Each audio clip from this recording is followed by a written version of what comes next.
There's a moment that happens in conversations that most people don't notice. It's when everyone else is speaking freely, jumping in, interrupting, laughing, and you're there, fully present, but holding something back. Not because you don't have anything to say, but because something inside you pauses, measures, waits. And by the time the moment passes, you let it go. It's subtle, almost invisible, but it happens more often than people realize. From the outside, it can look like you're just quiet, reserved, maybe even disinterested. Some people assume you lack confidence, or that you're shy, or that you just don't have much to contribute. But that interpretation misses something important. Because for a lot of people, staying quiet wasn't something they chose randomly, it's something they learned. And once you see it that way, it starts to make a different kind of sense.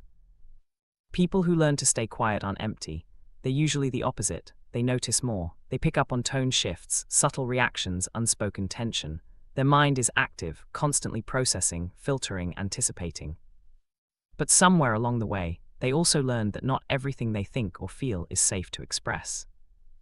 There's more going on here than people realize. Psychologically, this kind of pattern often ties back to how the brain and nervous system adapt to environments over time. Research around emotional regulation and social behavior shows that when someone repeatedly experiences moments where speaking up leads to discomfort, like being dismissed, misunderstood, corrected too quickly, or even subtly ignored, the brain starts to form associations. It begins to link expression with risk. Not always a dramatic kind of risk. Sometimes it's small, a look, a tone, a pause that lingers just a bit too long, but the brain doesn't really distinguish between small and big in those moments. It just learns. And learning, especially repeated learning, becomes automatic. So instead of reacting outwardly, the system adapts inwardly. You start scanning before you speak, editing before you share, holding back not because you have nothing to say, but because part of you is trying to protect something. From a neuroscience perspective, this involves the brain's threat detection systems becoming more sensitive to social feedback. The amygdala, which processes emotional significance, starts flagging certain social situations as potentially unsafe. Over time, the prefrontal cortex steps in to regulate behavior, leading to more controlled, measured responses, or silence. And it doesn't feel like a conscious decision most of the time. It just feels like who you are.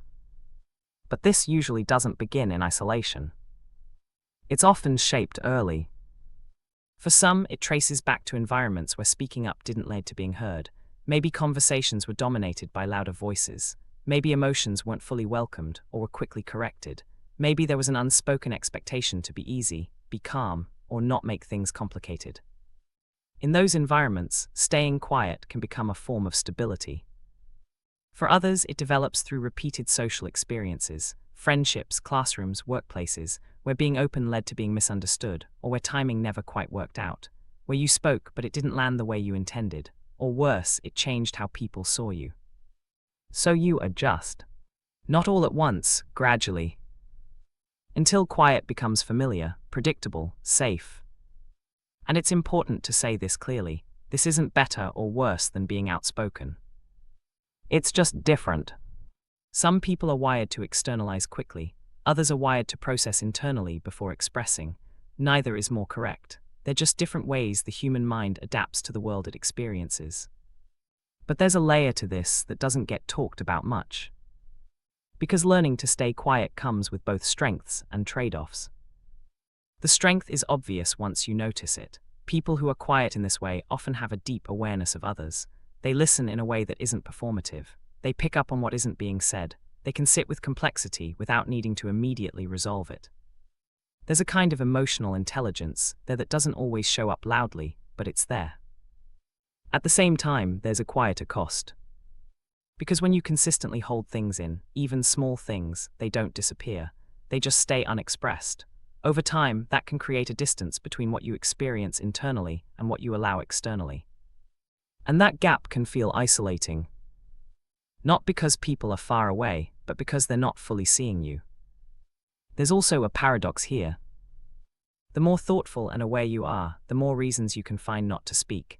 You can anticipate reactions. You can see multiple perspectives. You can imagine how something might be misunderstood.